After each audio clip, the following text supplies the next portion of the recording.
So, test. Well, and my slides are up as well.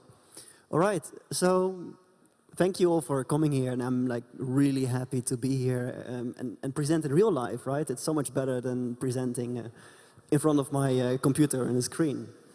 So my name is Rinke. I'm the product owner of Swarm, and well, I'm here today to talk about Swarm. Surprise.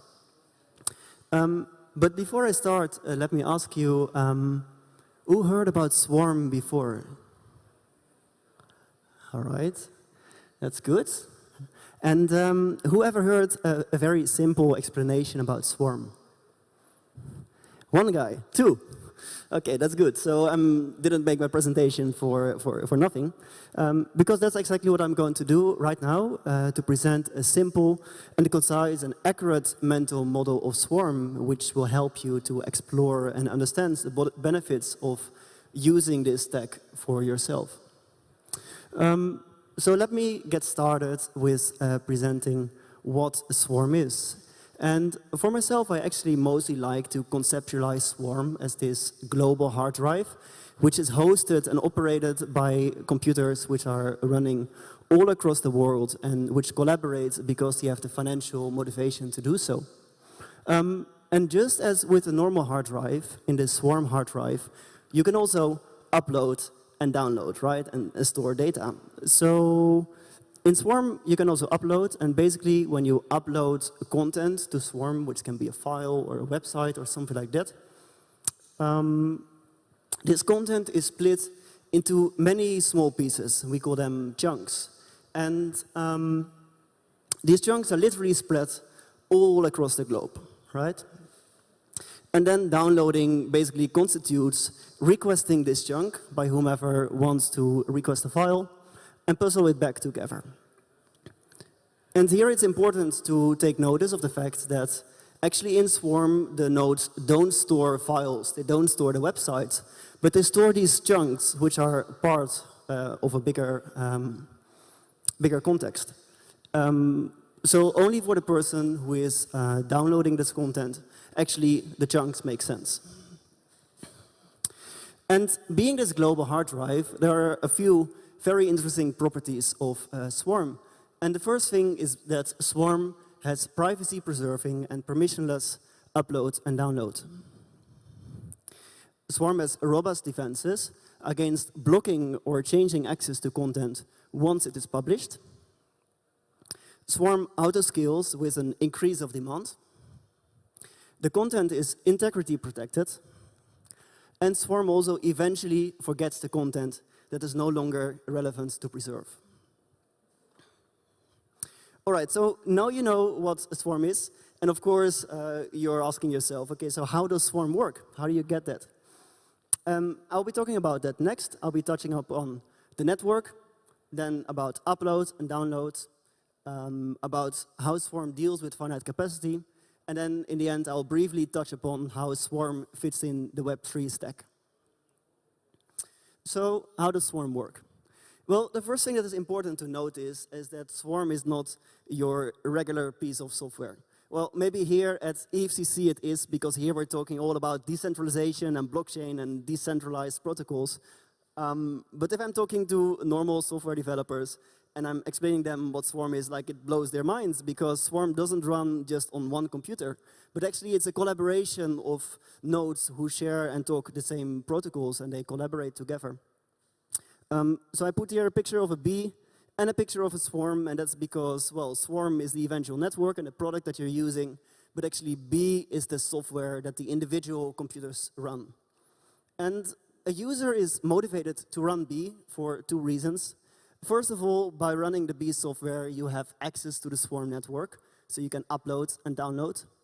And also, if you have the computer laying around or a Dapps node or something like that, and you run on it the Swarm protocol, you're actually earning a bit of money from your spare bandwidth and hard drive capacity. All right, so the second most important thing to know about Swarm is Swarm's network. And for those people familiar here with the technical term, Swarm uses a specific flavor of Kademlia called forwarding Kademlia. And for those who don't know what I'm saying, I'm just going to explain it now, so don't worry. All right, so I'm having here a very nice little small Swarm network with 16 nodes. In real life, of course, Swarm is most likely going to be much larger than 16 nodes. In fact, right now, we're having a network running with 200,000 nodes all around the world. But I'm just taking this 16-node network because it's easy to explain. All right, so you see here Alice and Dave. And these two nodes, I just gave them a name. And Alice and Dave both have an address. Alice has an address starting with all zeros, and Dave has an address starting with all ones. And let's say that we want to send a message from Alice to Dave, or to any other node for that matter, but we're going to send it to Dave. And the question now is, what kind of connectivity pattern does Alice need to follow in order to always be able to send a message to Dave? With 16 nodes, you can imagine, okay, well, Alice just connects to all the nodes. But if you imagine a network of 200,000 nodes or even more, you can imagine that it's just impossible to connect to all the nodes. So they need to choose their connections carefully. So the first thing that Alice does is to bring some order into the network. And she splits the network basically in half. One half of the network is reserved for all the nodes that start with a 0. And the other half of the network is reserved for all the nodes that start with a 1, like Dave. And she makes one connection in that part of the network with a different first bit. So we call that bin 0. All right, but we're not yet there. We need a bit more order in the network. So what Alice does, she divides her part of the network again in two. Now splitting up those nodes with a different second bit and those nodes with the same second bit as Alice. And also make one connection there in bin 1. Yeah? And the last order which Alice applies is, well, split up her quarter of the network again. Those nodes with a different third bit we call bin 2, and we make one connection. And then everything which is left we call the nearest neighborhood, which are basically the nodes who are having a very similar address to Alice. And we connect to all the nodes in the nearest neighborhood.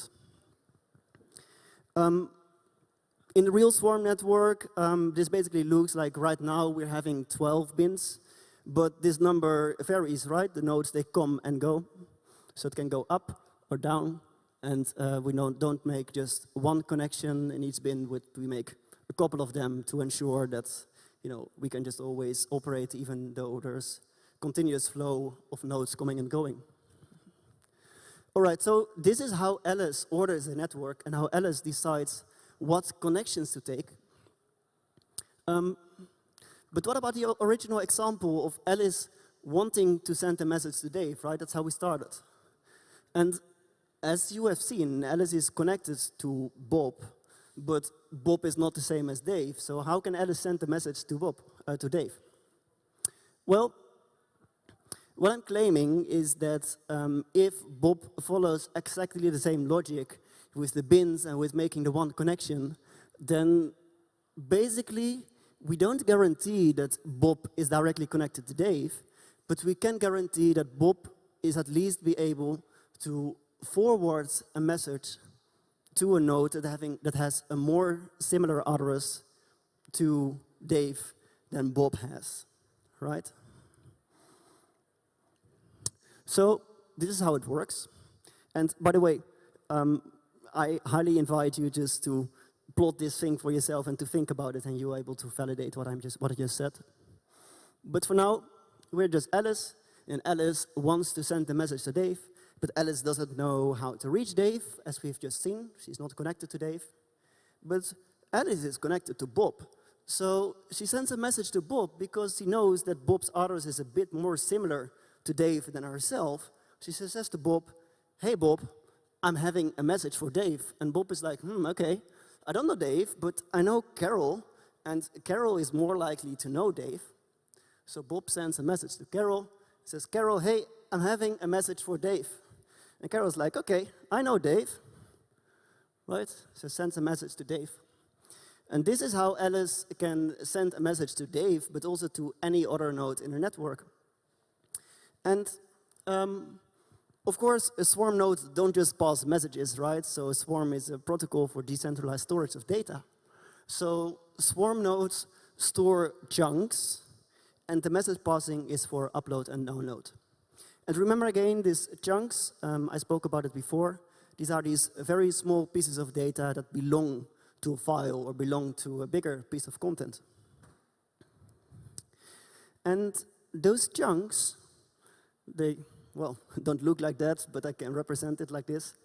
They contain data, and they have an address. And this address is very important because it's basically this address that defines what nodes are going to store the chunks. So a chunk that has an address that starts with all ones, will be stored by those nodes that have an address similar to that. Just as we could compare the similarity of two addresses, we can also compare the similarity of an address of a chunk and an address of a node. So that's how we can define that a chunk is stored by, well, in this case, Dave and the neighbor of Dave. Just as Alice had this nearest neighborhood, Dave also has a nearest neighborhood, and that's why we can define that they both store this chunk. So the chunk is stored by always more than one node, again, to facilitate that the chunk stays in the network, even if nodes come and go. And the address of the chunk is actually defined as the hash of the data, or it is attested by a digital signature of the uploader, so that provides integrity over the data. All right, so now we have the two most important components actually to define upload and download in Swarm. Because we know that we can pass a message to any other node in the neighborhood, and we also know that those nodes store a chunk if their address is very similar to that chunk. So we can just define upload and download as follows. Upload is basically to route a message to the neighborhood of the chunk, and that message basically is the chunk, so it's a chunk data. And it's answered by a receipt confirming the storage of the data. Download basically is to request to send a message to the neighborhood, chunk request message, which then is answered by the chunk. So I'm having here again our four friends, Alice, Bob, Carol, and Dave. And you see here that Dave is storing a chunk with the address of 4 ones, right? So Alice wants to request that chunk. And what she does, she sends a message to Dave. In this case, it's a chunk request message, passing via Bob, via Carol, via Dave. And Dave is like, OK, I'm having this chunk, so let me pass it back to Carol, to Bob. And Bob eventually passes it to Dave, and, to Alice. And Alice uses this chunk together with all the other chunks that she is requesting to, I don't know, create a file, maybe the Cypherpunk manifesto. All right, so she has the chunk. And it's important to realize at this point that nobody knows who was the originator of a request, right? So you can imagine this forward chain. Dave knows that the chunk was requested by Carol, but doesn't know whether Carol was the originator of the request or just a forwarder. Carol has the same about Bob. Carol doesn't know whether Bob was a forwarder or the originator. And so also Bob only knows that Alice requested this particular chunk from him, but she doesn't know whether Alice actually was downloading this chunk for her own consumption or whether she was just, I don't know, sending it to somebody else. Right? So this facilitates the privacy of whomever is downloading via Swarm. And you might question yourself right now, okay, so actually why do these nodes help each other in passing of these messages? And that's because the nodes are actually financially motivated to do so. So I'm having here a little table, and you see, again, Alice, Bob, Carol, and Dave. And just as we can compute the similarity between two addresses, We can also compare the distance, which is basically the inverse of that. So Alice has a destination of 4 to the chunk of 4 zeros. Bob is a bit closer, Carol is even closer, and just Dave has infinite similarity. So based on this distance metric, we can define how much people are going to pay. So Alice is furthest away, so she pays 4 to receive this particular chunk. And she pays it to Bob. And Bob on his turn is also requesting this chunk from Carol, so Bob pays 3, pocketing a profit of 1, right? Same for Carol and for Dave, and you see that everybody in this whole chain is receiving a bit of profit from actually honoring the request of Alice. So this profit can be either in the token of Swarm, BZZ, or it is paid in a reciprocal service or just by waiting. So it is possible to use the Swarm for free. For example, you just want to send a download link to a friend, and the friend can download it, so it just doesn't need to pay BZZ. But if you're, I don't know, streaming a movie or a live stream or whatever, you will need to pay a bit of money to basically incentivize the network to help you in routing all these chunks from all across the network. Okay, so I was going to explain how Swarm works, and right now we know how the network is being built up. We know how upload and download works. The only thing that I'm going to talk about right now is how Swarm deals with finite capacity. So again, picture yourself this, global hard drive, and think about a normal hard drive, right? Eventually it fills up, right? If you just put a lot of movies on your hard drive, my hard drive is full, and what I'm doing myself, I'm buying a new hard drive, or I just delete some movies which are not relevant anymore. But before I said that in Swarm, content once published cannot be changed anymore, and also nobody can revoke access from anybody. So basically it's in the public domain. So Swarm has no deletion operation. So how does Swarm then deal with finite capacity? And basically how we do that is every chunk in Swarm has a reference to an on-chain payment, which signals the value of that particular chunk. So this on-chain payment, together with some expected profit measure from the nodes, who are like getting profit from serving it, allows the nodes basically to order the chunks based on their value. And this is how in Swarm always the most relevant chunks are preserved.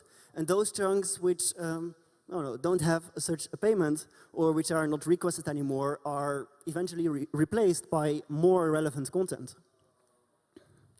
So Swarm always preserves the content that is most relevant to preserve at that moment.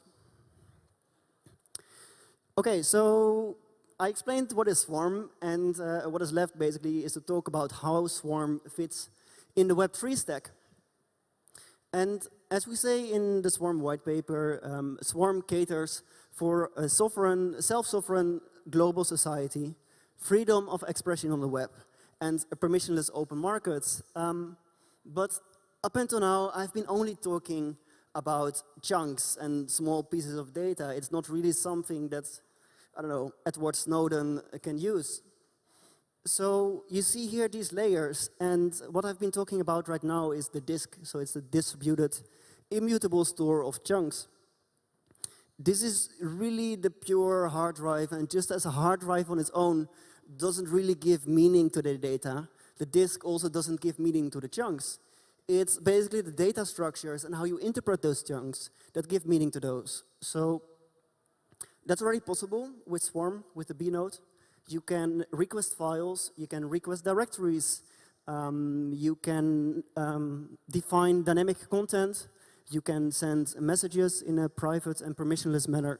And together, all these puzzle pieces, they form the fundament to actually build decentralized applications on top of Swarm. And these decentralized applications can really be anything, because Swarm, it's this global hard drive, but you can also visualize it as basically a serverless server which is hosted by so many nodes, and you can visualize it as a Dropbox, really the sky is the limit what we can build on top of Swarm. And also Swarm is built in such a way that it's really this layer in the stack. So it's, we really try to make it easy for developers to build whatever they want on top of Swarm. So that's why we're here today also with Swarm, and I'm not the only one. You'll find more people. And we're really happy to talk to you about how you could use Swarm in your product. We really believe that that Swarm and blockchain and all these things, they're going to change the world. And yeah, so with that, I would like to invite you to try out Swarm 1.0 today. I have a couple of links here. You can scan the QR code to get a link to this presentation. And yeah, thank you to Lafay. That was it.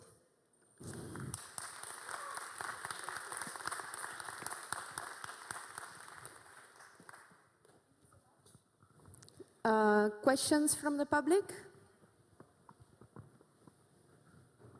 Raise your hand. One there. Just a second.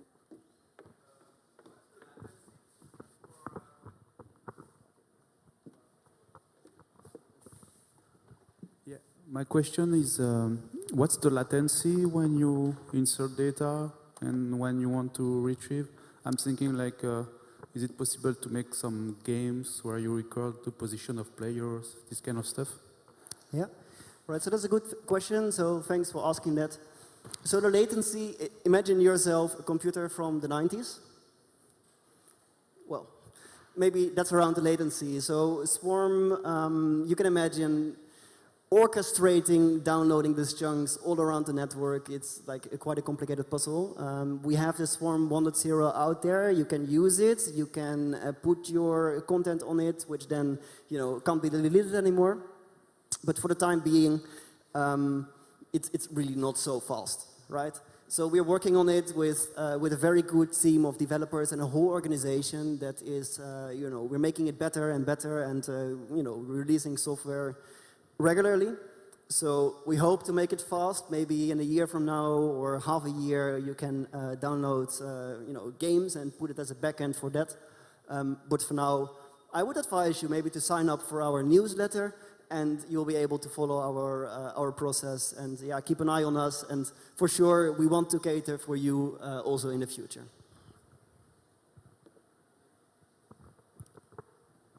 There is a question there?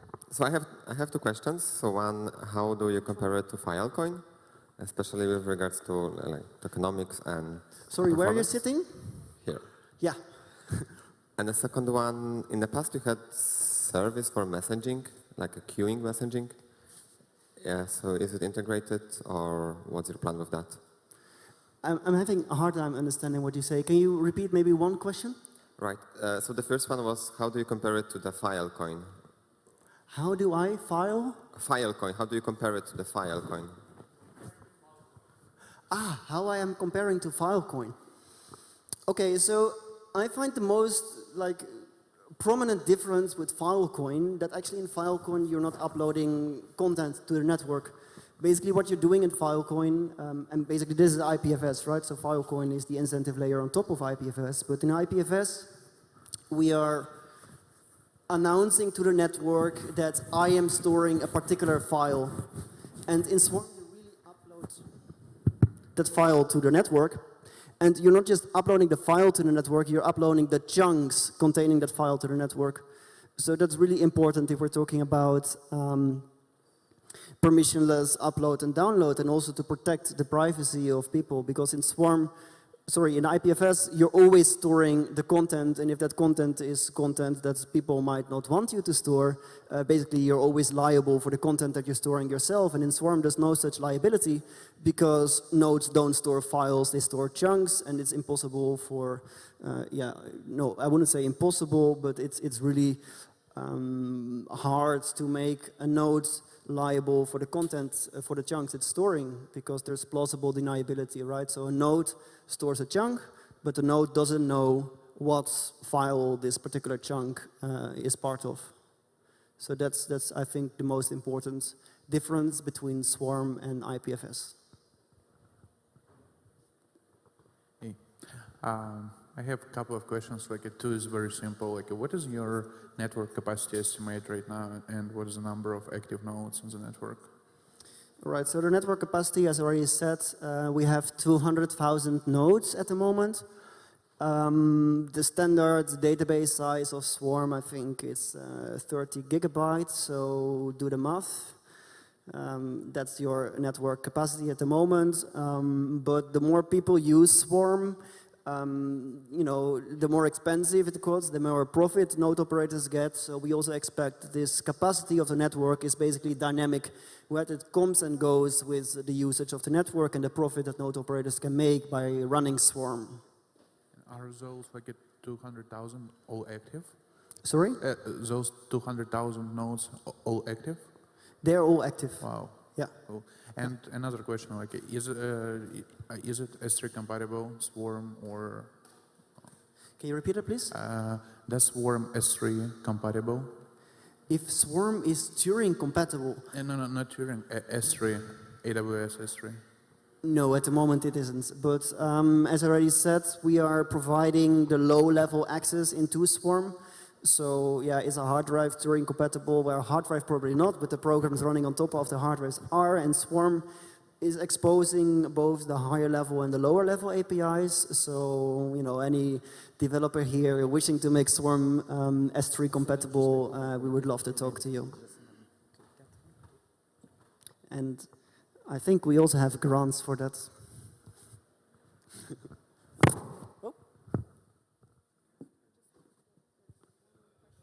Right, I think that's it. Yeah, thank you.